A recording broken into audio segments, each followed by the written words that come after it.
আলাইকুম ওয়া রাহমাতুল্লাহি ওয়া বারাকাতুহু নাহমাদুহু ওয়া নুসাল্লি আলা রাসূলিহিল কারীম আউযু বিল্লাহি মিনাশ শাইতানির রাজীম বিসমিল্লাহির রাহমানির রাহিম ক্বালা আল্লাহু তাআলা ফিল কুরআনিল কারীম ওয়া মা আরসালনাকা ইল্লা রাহমাতাল লিল আলামিন ওয়া ক্বালা an-নাবী সাল্লাল্লাহু আলাইহি সাল্লাম ফুদ্দিলতু আলাল আনবিয়া ও বিসিত্তে। সমস্ত প্রশংসা সেই মহান রব্বুল আলামিনের দরবারে, যে মহান রব্বুল আলামিন আমাদেরকে দীর্ঘ এক সপ্তাহ পর পবিত্র রবিউল আউয়াল মাসের জুমার দিনে আমাদেরকে তার পবিত্র ঘর মসজিদে একত্রিত হওয়ার তৌফিক দান করেছেন। সেই মহান রবের শুকরিয়া আদায় করি সবাই বলে আলহামদুলিল্লাহ। দরুদ ও সালাম বর্ষিত হোক সেই রাসূলুল্লাহ সাল্লাল্লাহু আলাইহি সাল্লামের প্রতি, যে মহামানবের কারণে এই অন্ধকার পৃথিবী আলোকিত হয়েছিল, যেই রাসূলুল্লাহ সাল্লাল্লাহু আলাইহি সাল্লামের কারণে আমরা জান্নাতের সুসংবাদ পেয়েছি, জাহান্নাম থেকে মুক্তির সুসংবাদ পেয়েছি, যেই রাসূলুল্লাহ সাল্লাল্লাহু আলাইহি সাল্লামের কারণে এই অন্ধকার পৃথিবী আলোকিত হলো, আমরা আলোর সন্ধান পেলাম। আমাদেরকে যিনি মুক্তির সন্ধান দিলেন সেই মহামানব, সেই রাসূলুল্লাহ সাল্লাল্লাহু আলাইহি সাল্লামের প্রতি দরুদ ও সালাম পেশ করি সবাই বলি সাল্লাল্লাহু আলাইহি ওয়াসাল্লাম। প্রিয় উপস্থিতি, প্রিয় মুসল্লি, আমরা জানি এটি রবিউল আউয়াল মাস চলছে। রবিউল আউয়াল মাসে রাসূল সাল্লাল্লাহু আলাইহি সাল্লামের জীবনী নিয়ে আলোচনা হয়ে থাকে, বিশেষ করে সবগুলো মসজিদে, দেশের সমস্ত মসজিদে, সারা বিশ্বেই। আমরা তারই ধারাবাহিকতায় গত জুমাতেও রাসূল সাল্লাল্লাহু আলাইহি সাল্লামের জীবনী নিয়ে আলোচনা করেছি। আজকেও তারই ধারাবাহিকতার আজকেও আমরা রাসূল সাল্লাল্লাহু আলাইহি সাল্লামকে নিয়ে আলোচনা করব ইনশাআল্লাহ। আজকে আমাদের আলোচনার বিষয় হলো রাসূল সাল্লাল্লাহু আলাইহি সাল্লামের ব্যক্তিগত শ্রেষ্ঠত্ব। অর্থাৎ আমি গত জুমাতে বলেছিলাম যে রাসূল সাল্লাল্লাহু আলাইহি সাল্লামের জীবনটা এত বিস্তৃত, এত বড় যে আমরা তার আলোচনা শেষ করা কঠিন হয়ে যাবে। এই জন্য আমরা ভাগ ভাগ করে, ছোট ছোট করে, পার্ট পার্ট করে ইনশাআল্লাহ আলোচনা হবে।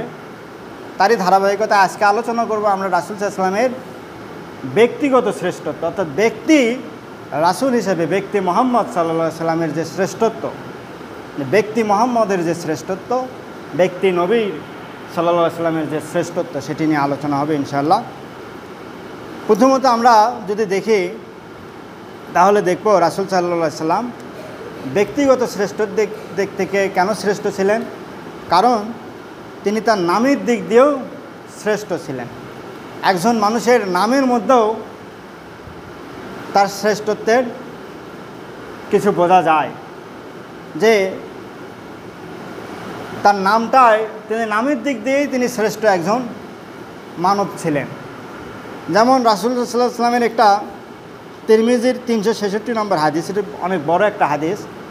হাদিসের সংক্ষিপ্ত রূপটা হলো এরকম যে রাসূল সাল্লাল্লাহু আলাইহি সাল্লাম বলছেন যে আমার একাধিক নাম রয়েছে, মুহাম্মদ, আহমদ, মাহি, তারপরে হাসির, এরপরে আকিব। অর্থাৎ এই নামগুলো কার? রাসূলুল্লাহ সাল্লাল্লাহু আলাইহি সাল্লামের। মুহাম্মদ মানে হলো যার প্রশংসা করা হয়, অর্থাৎ আল্লাহ রাব্বুল আলামিন তার প্রশংসা করেন, পুরো মানব জাতি তার প্রশংসা করে। আহমদ মানে হলো যিনি প্রশংসা করেন। আল্লাহর প্রশংসা রাসূল সাল্লাল্লাহু আলাইহি সাল্লামের চেয়ে বেশি কেউ করতে পারেনি বা করেনি। তো এই কারণে তার নাম আহমদ, কারণ যিনি প্রশংসা করেন। এরপরে তার নাম ছিল মাহি। মাহি মানে হলো ধ্বংস করা। তো তার নাম মাহি হওয়ার কারণ কি? আল্লাহ রাব্বুল আলামিন রাসূল সাল্লাল্লাহু আলাইহি সাল্লামের দ্বারাই এই জমিনের কুফরি যে শক্তি, যে কুফরি যারা ছিল, কুফর শক্তিকে তিনি ধ্বংস করেছেন। রাসূল সাল্লাল্লাহু আলাইহি সাল্লামের আগমনের কারণে পৃথিবীর কুফর শক্তি ধ্বংস হয়ে গেছে, কুফরি ধ্বংস হয়ে গেছে। এই কারণে তার নাম মাহি, যিনি ধ্বংস করে দেন। এরপরে তার আরেকটা নাম হলো হাসির। হাসির মানে হলো জমায়েতকারী, যিনি সবাইকে একত্র করেন। তো তার নাম জমায়েতকারী কেন হলো? রাসূল সাল্লাল্লাহু আলাইহি ওয়াসাল্লামের নাম হাসির হওয়ার কারণ হলো যে কিয়ামতের দিন যখন আল্লাহ রাব্বুল আলামিন সবাইকে জমা করবেন, এক জায়গায় জড়ো করবেন, তো রাসূল সাল্লাল্লাহু আলাইহি ওয়াসাল্লামকেই সবার আগে কবর থেকে, রওজা থেকে কি করা হবে? পুনরুত্থিত করা হবে। অর্থাৎ তার মাধ্যমেই কিয়ামতের জমায়েত হওয়া শুরু হবে। এই কারণে তার নাম হলো হাসির। মানে রাসূল সাল্লাল্লাহু আলাইহি ওয়াসাল্লাম প্রথম কবর থেকে পুনরুত্থিত হয়ে কিয়ামতের ময়দানে যাবেন, তাকে যেহেতু প্রথমে তোলা হবে, তারপরে সবাইকে জমায়েত করা হবে। তার মানে শুরুটা কাকে দিয়ে হলো? রাসূল সাল্লাল্লাহু আলাইহি ওয়াসাল্লামকে দিয়েই শুরু করা হলো। সব কিছু জমায়েত করা হচ্ছে, শুরু করা হচ্ছে রাসূল সাল্লাল্লাহু আলাইহি ওয়াসাল্লামকে দিয়ে। এই কারণে রাসূল সাল্লাল্লাহু আলাইহি ওয়াসাল্লামের নাম হলো হাসির, মানে তিনি জমায়েতকারী। এরপরে তার নাম হলো আকিব। আকিব মানে হলো সবার পিছনে যিনি আসেন। এখন রাসূল সাল্লাল্লাহু আলাইহি ওয়াসাল্লাম তো সবার সর্বশ্রেষ্ঠ, তাহলে তার নাম আকিব কেন হলো? সবার পিছনে, পশ্চাতে আগমনকারী, মানে যিনি সবার পেছনে আসেন তার নাম হলো আকিব।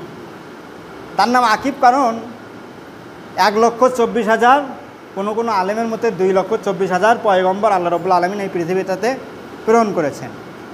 তো এই যে 1,24,000 বা 2,24,000 নবী সবাই আসলো, আদম আলাইহিস সালাম থেকে ঈসা আলাইহিস সালাম পর্যন্ত সমস্ত নবী আসছে।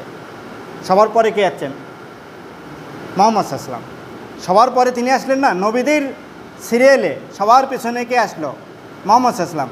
তার পেছনে তার কেউ নেই, অর্থাৎ তিনি সর্বশেষ নবী। এই কারণে তার পেছনে কেউ নেই, তিনি সবার শেষে আগমনকারী।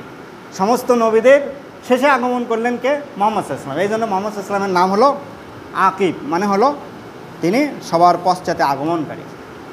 এরপরে তিনি ছিলেন বংশের দিক দিকেও শ্রেষ্ঠ, অর্থাৎ রাসূল সাল্লাল্লাহু আলাইহি ওয়াসাল্লাম যে বংশের ছিলেন, কুরাইশ বংশের, এই বংশটা তৎকালীন আরব বিশ্বের এবং পুরো বিশ্বেই, তো তার বংশটাও ছিল শ্রেষ্ঠ একটা বংশ।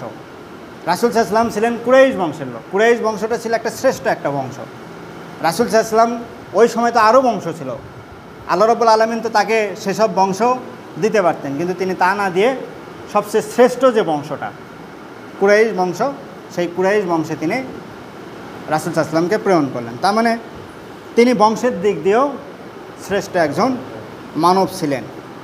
এরপরে আরেকটা হলো তিনি পিতামাতার দিক থেকেও শ্রেষ্ঠ ছিলেন। আল্লাহ রাব্বুল আলামিন প্রথমে মুহাম্মদ সাল্লাল্লাহু আলাইহি ওয়াসাল্লামকে আদম আলাইহিস সালামের পৃষ্ঠদেশে প্রেরণ করলেন। আদমকে সৃষ্টি করার পরে সন্তান, স্বাভাবিক সন্তানগুলো কি হয়? প্রথমে বাবার পৃষ্ঠদেশে থাকে, এরপরে সেখান থেকে মায়ের গর্ভে যায়, এই তো। তাই এইভাবে তো সিরিয়ালে আসতে হবে। আদম আলাইহিস সালামের পৃষ্ঠদেশে দিলেন, এরপরে সিরিয়ালে মানব জাতির যখন শুরু হলো, আদমের থেকে শুরু, এরপরে আল্লাহ রাব্বুল আলামিন নূহের পৃষ্ঠদেশে মুহাম্মদ সাল্লাল্লাহু আলাইহি ওয়াসাল্লামকে রাখলেন। এরপরে আসলেন ইব্রাহিমের পৃষ্ঠদেশে, এরপরে ইসমাইলের বংশ দিয়ে সবার শ্রেষ্ঠ যে বংশ কুরাইশ বংশ, তারপরে আব্দুল মুত্তালিব, আবদুল্লাহ, তারপরে মুহাম্মদ সাল্লাল্লাহু আলাইহি ওয়াসাল্লাম। তো রাসূল সাল্লাল্লাহু আলাইহি ওয়াসাল্লামের তিরমিজির 3607 নম্বর হাদিসে আল্লাহ রাসূল সাল্লাল্লাহু আলাইহি ওয়াসাল্লাম বলছেন যে আদমের পৃষ্ঠদেশ, তারপরে নূহের পৃষ্ঠদেশ, এরপরে ইব্রাহিমের পৃষ্ঠদেশ, এরপর আমাকে এমন একটা পবিত্র পৃষ্ঠদেশ সমূহ এবং গর্ভসমূহের মধ্য দিয়ে আমাকে পৃথিবীতে আল্লাহ রাব্বুল আলামিন এনেছেন, স্থানান্তরিত করেছেন, যারা কখনো ব্যভিচারে লিপ্ত হয়নি। তার মানে রাসূল সাল্লাল্লাহু আলাইহি ওয়াসাল্লামের যে বংশতালিকা, তার পিতা আবদুল্লাহ, তার পিতা আব্দুল মুত্তালিব, এইভাবে যে বংশতালিকায় অর্থাৎ আদম আলাইহিস সালাম পর্যন্ত গেছে, এই বংশের মধ্যে কেউ কোনো দিন ব্যভিচারে লিপ্ত হয়নি। তার মানে তারা সবসময় পবিত্র, তারা সবসময় ধর্ম পালন করত। এখানে একটা জিনিস, যেহেতু প্রাসঙ্গিক আলোচনা আসলো, 2 মিনিট বলি, সেটা হলো আমাদের সমাজে কিছু লোক গর্ব করে বলার চেষ্টা করে যে রাসূল সাল্লাল্লাহু আলাইহি ওয়াসাল্লামের পিতামাতা জাহান্নামী। এটা বলে, কিন্তু আমাদের দেশের যারা দেখবেন বলে যে রাসূল সাল্লাল্লাহু আলাইহি ওয়াসাল্লামের পিতামাতার ব্যাপারে তারা বেহেশতে যাবে কিনা এটা বলতে পারে, মানে বলে যে তারা জাহান্নামে যাবে, কারণ তারা নাকি রাসূলের দেখা পায়নি, রাসূলের তো নবুয়তের স্বীকৃতি দেয়নি। তো এখন আপনি স্বাভাবিক কমন সেন্সে দেখেন যে ইসলাম ধর্ম অনুযায়ী তার বিয়ে হয়নি, যদি ওদের যুক্তি অনুযায়ী মানে নিই, যেহেতু সে ইসলাম পালন করেনি, তার মানে ইসলাম অনুযায়ী যদি কারো বিবাহ না হয় শরীয়তের দৃষ্টিতে, তো সেটা তো জেনা ব্যভিচারী হচ্ছে, তাই হচ্ছে না? তো এখন আল্লাহ রাসূল যে বলল, আল্লাহ রাব্বুল আলামিন আমাকে এমন পিতামাতার মাধ্যমে নিয়ে এসেছেন, আদম থেকে শুরু করে, এর মধ্যে কেউ কোনো দিন জেনা ব্যভিচার করেনি। তার মানে কি তারা সবসময় পবিত্র থাকার চেষ্টা করছে। তো ইসলামে পবিত্র থাকার শর্ত কি? আল্লাহকে মানতে হবে। আল্লাহকেই যে মানে না সে আবার কিসের পবিত্র? শরীয়ত অনুযায়ী তার কিসের পবিত্রতা থাকতে পারে? ইন্নাল মুশরিকুনা নাজাস, নিশ্চয়ই মুশরিকরা কি অপবিত্র। তো যে মুশরিক সে তো শরীয়ত অনুযায়ী, হাদিস অনুযায়ী, কোরআন অনুযায়ী এমনিতেই অপবিত্র। যে কুফরি করলো সে তো অপবিত্র। তার মানে এখান থেকে চিন্তা করেন যে তারা আল্লাহর রাসূলের ব্যাপারেও একটা অপবাদ দিচ্ছে। আল্লাহ রাসূল সাল্লাল্লাহু আলাইহি ওয়াসাল্লামের পিতা এবং মাতা সবাই জান্নাতি, এটা আমাদের বিশ্বাস। তারা দ্বীনে হানিফের উপরে ছিলেন। ঈসা আলাইহিস সালাম থেকে মুহাম্মদ সাল্লাল্লাহু আলাইহি ওয়াসাল্লাম পর্যন্ত যখন কোনো নবী ছিল না, ওই সময় যারা বিশ্বাস করতো যে হ্যাঁ আল্লাহ বলতে একজন আছে, কোনো ইবাদত না, তখন তো কোনো নবী নাই, তারা ওই যে ঈসা আলাইহিস সালামের যে দিন এটাতে যারা ছিল, দ্বীনে হানিফ, যেটা ইব্রাহিম আলাইহিস সালামের যে দিনের যে সিরিয়াল ছিল, এই জিনিসটা যারা পালন করতো, যারা আল্লাহকে মানতো, তারা দ্বীনে হানিফের উপরে ছিল, আর তারা মুসলমান। তো এই কারণে আল্লাহর পিতা রাসূল সাল্লাল্লাহু আলাইহি ওয়াসাল্লামের পিতামাতা কে জান্নাতি, তারা জাহান্নামে নন। এরপরে দেখেন আদম আলাইহিস সালাম থেকে যে সিরিয়ালে আসলো, এদের মধ্যেও, এই সিরিয়ালের মধ্যেও সবাই কিন্তু মুসলমান, সবাই মুসলমান, কেউ কাফির ছিল না বা কেউ তাগুত শক্তির কেউ ছিল না। ধরেন অনেক ক্ষেত্রে দেখা গেছে রাসূল সাল্লাল্লাহু আলাইহি ওয়াসাল্লামের পিতামাতার মধ্যে তো নবী তো তেমন নাই। ধরেন ইসমাঈল আলাইহিস সালামের পরে সরাসরি রাসূল সাল্লাল্লাহু আলাইহি ওয়াসাল্লাম, এর মধ্যে তার কোনো নবী নাই। কিন্তু যারা ছিল তারা ধর্মের উপরেই ছিল, তারা কেউ মুশরিক ছিল না। এখন এখানেও শুধু এটা আসলে রাসূল সাল্লাল্লাহু আলাইহি ওয়াসাল্লামের বিষয় না, এটা সমস্ত নবীদের। এটা আমি নিজে একটু পড়াশোনা করছি যে আসলেই কি নবীদের পিতামাতা কেউ কুফরের উপরে ছিল কিনা। এখন পর্যন্ত আমি পাই নাই, মানে আমার ছোট্ট পড়াশোনাতে আমি এখনও কোনো নবী রাসূলের ব্যাপারে আমি এটা এখনও পাই নাই যে কোনো নবী পিতামাতা বলি, তো কোনো নবী রাসূলের ব্যাপারে আমি এটা পাই নাই যে তাদের পিতামাতা কুফরিতে ছিল। যেটা আপনি বলতেছেন যে ইব্রাহিম আলাইহিস সালামের কথা, ইব্রাহিম আলাইহিস সালামের যদি আমরা তাফসিরে ইবনে কাসির দেখি, তাফসিরে ইবনে কাসিরে ইব্রাহিম আলাইহিস সালামের পিতার নাম হলো তারেক। তারেক হলো আল্লাহর কথা শুনতো, সে ইবাদতকারী ছিল, সে ছোটোবেলায় মারা গেছে, ইব্রাহিম আলাইহিস সালাম যখন ছোটোবেলায় ছিল। তো তারেক কি, সে তো ছিল হলো আল্লাহর ইবাদত করতো, সে তো মুমিন। তার চাচা ছিল আজর ছিল মূর্তি পূজারী, বাপ ছিল মুসলমান, চাচা ছিল কাফের। চাচা হলো নমরুদের ওখানে কাজ করতো, চাচা ছিল কাফের। তো এখন দেখেন যে সিরিয়ালে ইব্রাহিম আলাইহিস সালামের যদি সিরিয়াল ধরে, তো ইব্রাহিমের পিতা তো তারেক তো মুসলমান, আজর চাচা ছিল, চাচা কাফের, তো চাচার সিরিয়ালটা আসবে না। এখন বলবেন যে কোরআনে তো বলা আছে যে তার পিতার ব্যাপারে। তো এখানে হয় কি, সম্মানের ক্ষেত্রে অনেক সময় আমরা মামাকেও আঙ্কেল ডাকি, ইংরেজিতে চাচাকেও আঙ্কেল ডাকি, মুরব্বীদেরকে দাদা ডাকি। তো তার মানে একজনকে আমি যদি বলি চাচা ভালো আছেন, তো সে কি আমার বাপের নিজের ভাই নাকি? সেই জন্যই কি তাকে চাচা ডাকবো? কাউকে দাদা ডাকার মানে কি, সে আমার বাপের বাপ, মুরব্বী মানুষ, এই জন্যে তাকে দাদা ডাকছে। তো ওই সময়কার মানুষগুলো মুরব্বীদেরকে, এটা হতে পারে বিভিন্ন সমাজে, আমাদের সমাজে মুরব্বীদেরকে আমরা দাদা ডাকি, ওই সমাজে হয়তো বা এটা ছিল। এই জন্যে যখন যে মানুষ যে সমাজে যেভাবে কথা বলছে, আল্লাহ রাব্বুল আলামিন ওই সময়কার ওই কথাটা ওইভাবেই তুলে ধরছে, যেমন ওইভাবেই তুলে ধরে। যেমন ধরেন যে ইব্রাহিম আলাইহিস সালাম তার বংশে তার চাচাকে সম্মান দিয়ে বলছে যে বাবা বা পিতা, হে আমার পিতা, বাবার সমতুল্য বাবা হিসেবে ছোটোবেলা থেকে তার কাছেই লালিত পালিত হয়েছে, বাবা বলে ডাকছে। আল্লাহ ওই কথাটাই তুলে ধরছে। যেমন মিশরের যিনি প্রধানমন্ত্রী ছিলেন, তিনি তার স্ত্রীকে উদ্দেশ্য করে বলল যে কি, যে নিশ্চয় নারীরা ষড়যন্ত্রকারী। তো এখন তো এটা তার কথা, নিশ্চয় নারীরা ষড়যন্ত্রকারী। তো সে কি পুরো পৃথিবীর নারীগুলো দেখে কি বলতেছে নাকি যে নারীরা ষড়যন্ত্রকারী? এখন আপনি যদি আপনার ওয়াইফকেও যায় যদি বলেন যে তুমি ষড়যন্ত্রকারী, কারণ কোরআনেই তো লেখা আছে। কথাটা তো হলো মিশরের প্রধানমন্ত্রীর, তার স্ত্রীকে ওই কথা বলছে, দেখে আল্লাহ ওই কথাটা তুলে ধরছে। আবার দেখেন ইউসুফ আলাইহিস সালাম যখন রাজা, ওই যে মিশরের বাচ্চার কাছে যে যখন বললো যে হে রাজা, আপনি আমাকে এই দায়িত্বটা দেন, খাদ্যমন্ত্রীর দায়িত্ব দেন, তো তিনি প্রথমে উচ্চারণ করছেন রাজা। এ কারণে কোরআনে ওই শব্দটাই আছে যে ইউসুফ আলাইহিস সালাম রাজা উদ্দেশ্য করে বলছে। ওই সময়কার মিশরের যারা ছিল তাদেরকে মিশরীয়রা রাজা বা বাচ্চা বলে ডাকতো। পরবর্তীতে মুসা আলাইহিস সালামের সময় যারা মিশর শাসন করতো তাদেরকে ফেরাউন বলে ডাকা হতো। এই কারণে মুসা আলাইহিস সালামের আলোচনাতে এসে আল্লাহ ফেরাউন উচ্চারণ করছে, কারণ ওই মানুষের যে কথাবার্তা, মানুষের যে সমাজ, যখন যে সমাজ যেভাবে যাকে ডাকছে, আল্লাহ ওই সমাজের যখন আলোচনা তুলে ধরছে তখন সেটাই তুলে ধরছে। এই হলো পুরো বিষয়টা, বুঝছেন তো? এখন এই কারণে আমরা ইব্রাহিম আলাইহিস সালাম আজরকে পিতা বলে ডাকছে, মানে আজর তার জন্মদাতা পিতা না। তাফসিরে ইবনে কাসিরে আমরা দেখতে পাই তারেক হলো তার জন্মদাতা পিতা। তো এখন এই সিরিয়ালে যদি আমরা দেখি তাহলে দেখবো যে আসলে মুহাম্মদ সাল্লাল্লাহু আলাইহি ওয়াসাল্লামের পিতামাতা তো দূরে থাক, কোনো নবী রাসূলের পিতামাতাই কী ছিল না? কাফের ছিল না, তারা বেদিন ছিল না, তারা এই ইমানের উপরে ছিল।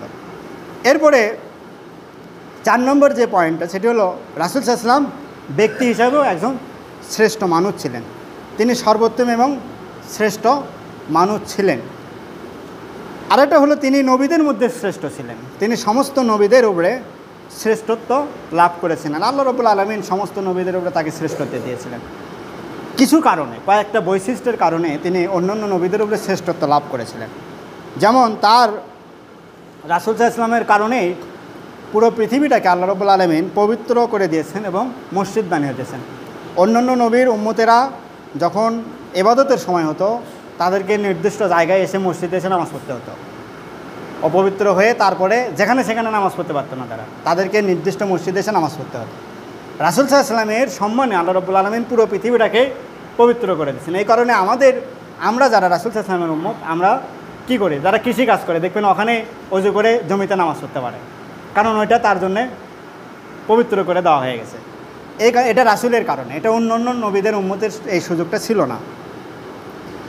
অন্যান্য নবীদেরকে আল্লাহ রাব্বুল আলামিন নির্দিষ্ট একটা জাতির প্রতি প্রেরণ করেছিলেন, আর রাসূল সাল্লাল্লাহু আলাইহি ওয়াসাল্লামকে পুরো সমগ্র মানব জাতির সৃষ্টি জগতের প্রতি প্রেরণ করা হয়েছে। এরপরে রাসূল সাল্লাল্লাহু আলাইহি ওয়াসাল্লামের দ্বারা নবুয়তের সমাপ্তি করা হয়েছে, অন্যান্য নবীদের দ্বারা সেই সমাপ্তি করা হয়নি। যেমন অন্যান্য নবীরাই আরও রাসূলের উম্মত হয়েছে। ঈসা আলাইহিস সালাম আল্লাহকে বলল যে আমাকেই শেষ নবী হিসেবে মর্যাদাটা দেন। আল্লাহর কাছে তিনি দাবি করলেন যে ঈসা আলাইহিস সালাম দাবি করলো যে আমাকে একটু আমার চাওয়া যে আপনি আমাকে শেষ নবী করেন।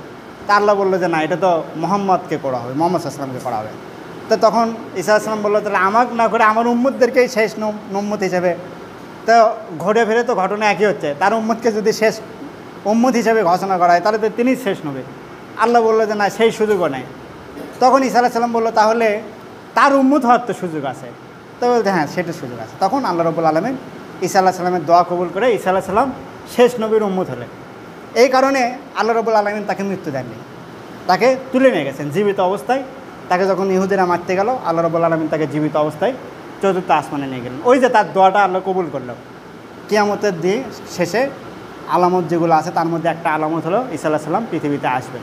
ঈসা আলাইহিস সালাম আসবেন রাসূল সাল্লাল্লাহু আলাইহি ওয়াসাল্লামের উম্মত হিসেবে। তিনি যে দোয়াটা করলেন সেই দোয়াটা আল্লাহ কবুল করেছেন।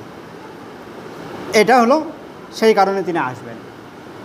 রাসূল সাল্লাল্লাহু আলাইহি ওয়াসাল্লাম বলছেন আমাকে শাফায়াতের অধিকারী করা হয়েছে, অর্থাৎ অন্যান্য নবীদেরকে শাফায়াতের কোনো অধিকার দেওয়া হয়নি। সমস্ত নবীরাই তার নিজের মুক্তির ব্যাপারে চিন্তিত থাকবে কিয়ামতের দিন।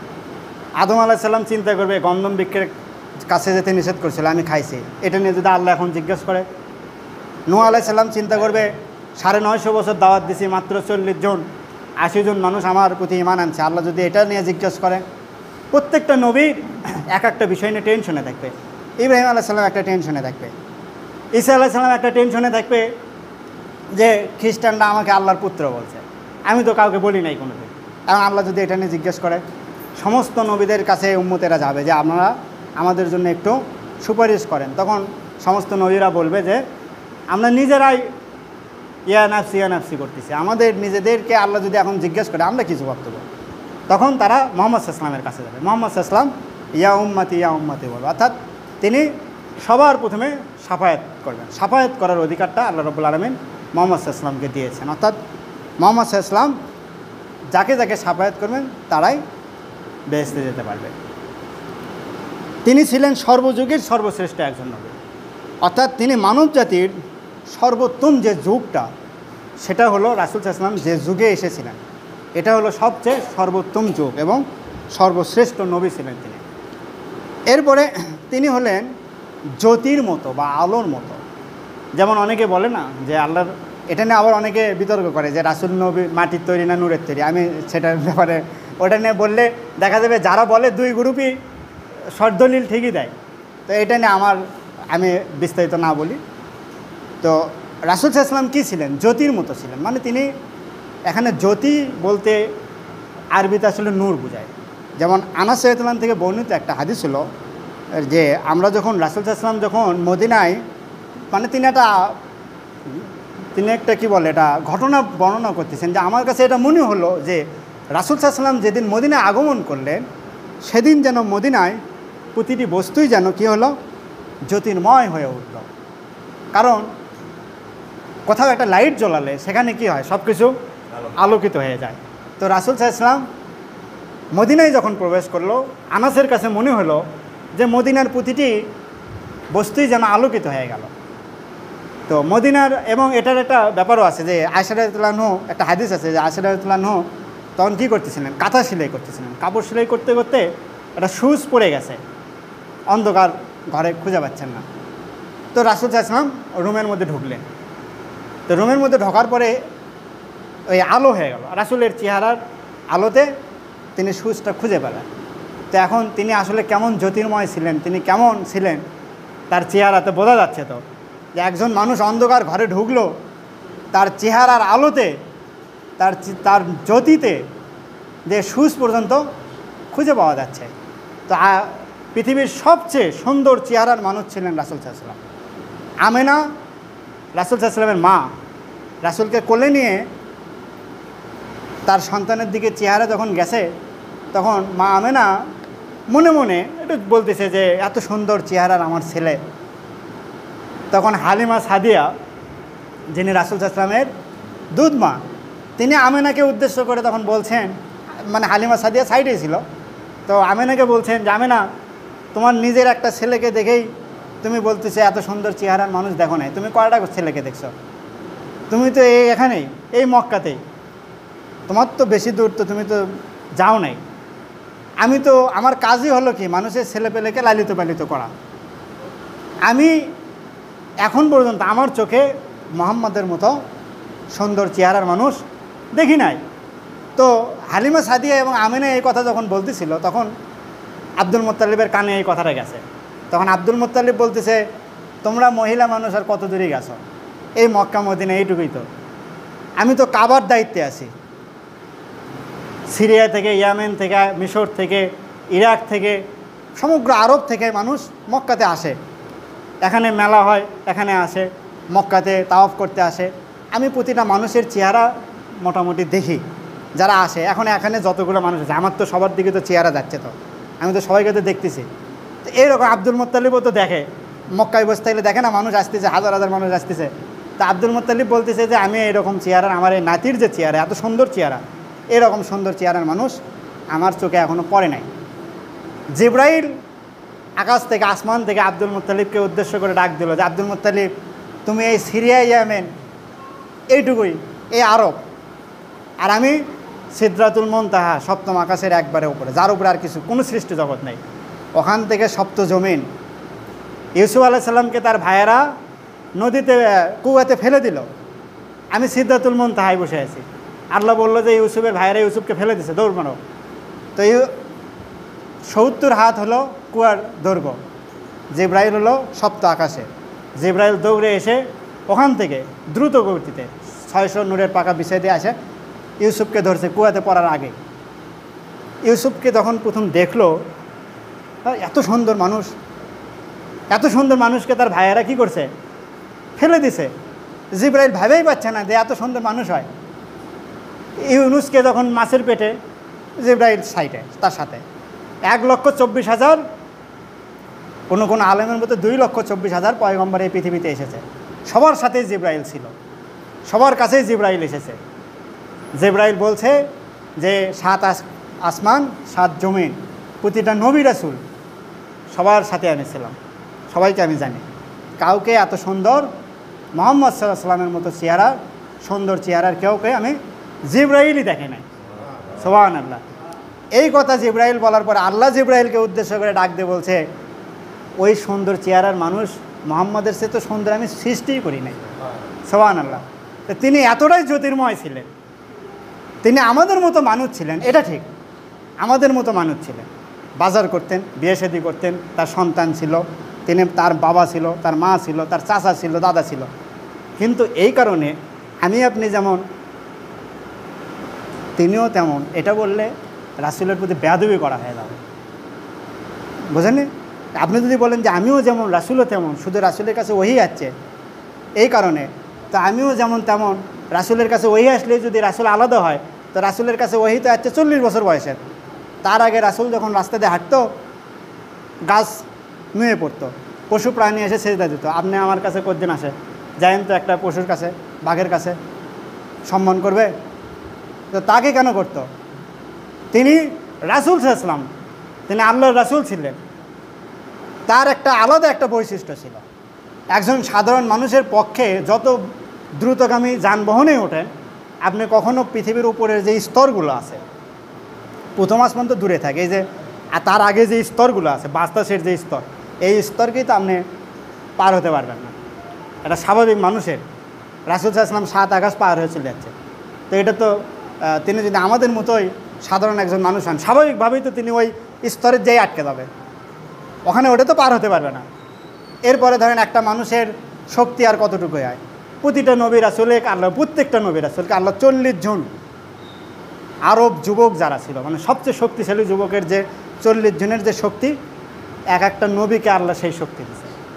তো এই জন্যে আমার আপনার মতোই বললেই সেটা রাসূলের প্রতি বেয়াদবি হয়ে যাবে। এই জন্য আমরা এটা করা যাবে না যে রাসূল আমার আপনার মতো কীভাবে, কোন দৃষ্টিতে তিনি বাজার করতেন, তার সন্তান ছিল, তার স্ত্রী ছিল, তার মা ছিল, তিনিও একটা সমাজে বসবাস করতেন, তিনিও কাজ করে খেতেন, এই দিক দিয়ে তিনি এক। কিন্তু বাদ বাকি আর কোনো দিক দিয়ে তিনি এক নয়। তিনি একজন আলাদা গুণসম্পন্ন এবং সর্বশ্রেষ্ঠ মানুষ ছিলেন। পুরোপুরি এখন নূর বলতে তো নূর যেটা ফেরেশতারা নূর, এখন তিনি মানুষ। এখন মানুষ আসলে আদম আলাইহিস সালাম কিসের তৈরি? মাটির তৈরি। ঈসা আলাইহিস সালাম কিসের তৈরি? আদম আলাইহিস সালাম যখন রুহু দেওয়া হলো, তখন তিনি একটা হাসি দিলেন। তো জিবরাইলকে আল্লাহ বললেন যে ওই হাসিটা ধরো মাটিতে পড়ার আগে। হাসি বের হয়ে গেল, সাথে সাথে জিবরাইল ধরলো, ধরে আল্লাহ করলো যে এটা রেখে দাও, সংরক্ষণ করো। সংরক্ষণ করা হলো, ওই হাসি দিয়ে ঈসা আলাইহিস সালামকে তৈরি করা হলো। ওখানে মাটির কোনো ব্যাপার আছে? ঈসা আলাইহিস সালামকে তাহলে আপনি কীভাবে বলবেন যে সরাসরি মাটিতে তৈরি? বিষয়টা তাই না? তো এই জন্যে ওইভাবে আমি ওইটাই বললাম যে বিতর্কে যাওয়া যাবে না। বিতর্কে গেলে আপনি ঈসা আলাইহিস সালামের ব্যাপারে কী বলবেন? ঈসা আলাইহিস সালাম তো আল্লাহ, যে আমরা যে হাদিস দ্বারা যেটা বুঝলাম, কোরআন হাদিস দ্বারা আমরা যে আলোচনা, শরীয়তে আলোচনা যেটা বুঝতেছি, যে আদম আলাইহিস সালামকে রুহু দেওয়ার পরে ফু দিলে, হাসি দিল, জিবরাইল সে হাসি ধরলো, ওই হাসি দেই ঈসা আলাইহিস সালামকে সৃষ্টি করা হলো। তার কোনো পিতা নাই, মরিয়মের গর্ভে তিনি আসলেন। ওই যে যখন মরিয়ম আলাইহিস সালাম যখন রাস্তাতে যাচ্ছিলেন, তখন জিবরাইল আসলো, মরিয়ম হতবাক হয়ে গেল যে এটা আমি তো কোনোদিন কোনো পুরুষের সামনে যাইনি, আবার কোন পুরুষের সামনে পড়লাম। তখন জিবরাইল বললো যে তোমার ভয় পাওয়ার কিছু না, আমি কোনো মানব জাতি, আমি কোনো মানুষ না, আমি কোনো পুরুষ মানুষ না, আমি আল্লাহর ফেরেশতা জিবরাইল। এই কথা বলে জিবরাইল কী করলো? মরিয়মকে একটা ফোঁ দিল। এরপরে মরিয়ম আলাইহিস সালাম যখন বাসায় চলে গেলেন, ধীরে ধীরে আস্তে আস্তে তিনি বুঝতে পারলেন তিনি গর্ভবতী মহিলা হয়ে গেছেন। তখন তিনি ভয় পেয়ে গেলেন, কিরে আমি তো কোনো দিন কোনো পুরুষের সাথেই ঘোরাফেরাই করি না, মেলামেশা তো দূরে থাকি, দেখা সাক্ষাৎই করি না, আমি গর্ভবতী হয়ে গেলাম। এই যে একটা বিষয়। এখন আপনি যদি মুহাম্মদ সাল্লাল্লাহু আলাইহি ওয়াসাল্লামের হিসাব বাদ দেন, ঈসা আলাইহিস সালামের এই হিসাব নিয়ে আলোচনা করতে গেলে তো আরও 1 ঘন্টা যাবে। তো এই কারণে রাসূলকে আমার আপনার মতো মানুষ বলার সুযোগ নাই। তিনি স্বীয় জাতির জন্য ছিলেন কল্যাণকামী। তিনি স্বীয় জাতির প্রতি ছিলেন কল্যাণকামী। তিনি সমগ্র মানব জাতির জন্য তিনি কল্যাণ কামনা করতেন। তিনি ছিলেন সতর্ককারী। ওমা আরসালনাকা ইল্লা কাফাতান লিন-নাসি বাশিরা ওয়া নাযিরা। আল্লাহ রাব্বুল আলামিন বলছেন যে আপনাকে আমি সমগ্র মানব জাতির জন্য সতর্ককারী হিসেবে প্রেরণ করেছি। তিনি মানুষকে সতর্ক করতেন, জাহান্নাম থেকে সতর্ক করতেন। এই কারণে তিনি ছিলেন সতর্ককারী। তিনি ছিলেন বিশ্ববাসীর জন্য রহমত। ওমা আরসালনাকা ইল্লা রাহমাতাল লিল আলামিন। তিনি ছিলেন রহমত, এই বিশ্ববাসীর কাছে তিনি রহমত হিসেবে এসেছিলেন।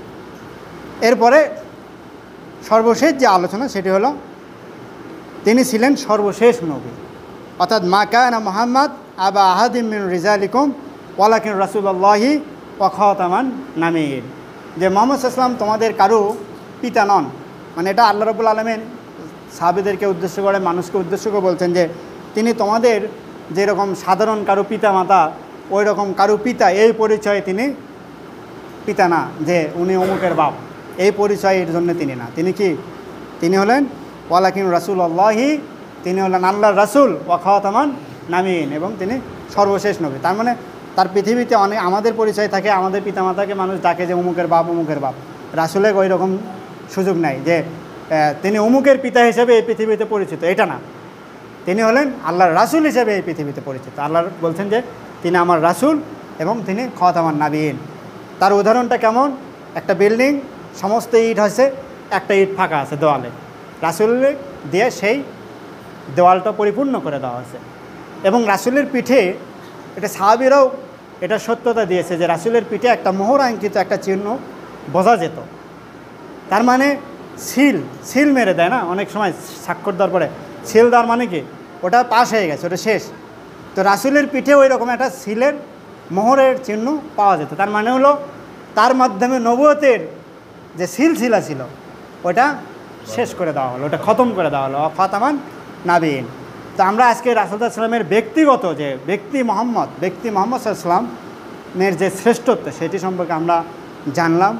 আল্লাহ রাব্বুল আলামিন আমাদেরকে রাসূল সাল্লাল্লাহু আলাইহি ওয়াসাল্লামের পথে, রাসূল সাল্লাল্লাহু আলাইহি ওয়াসাল্লামের দেখানো পথে যেন আমরা চলতে পারি এবং আল্লাহর কথা যেন আমরা মানতে পারি। আল্লাহ রাব্বুল আলামিন আমাদেরকে সেই তৌফিক দান করুন, আমিন।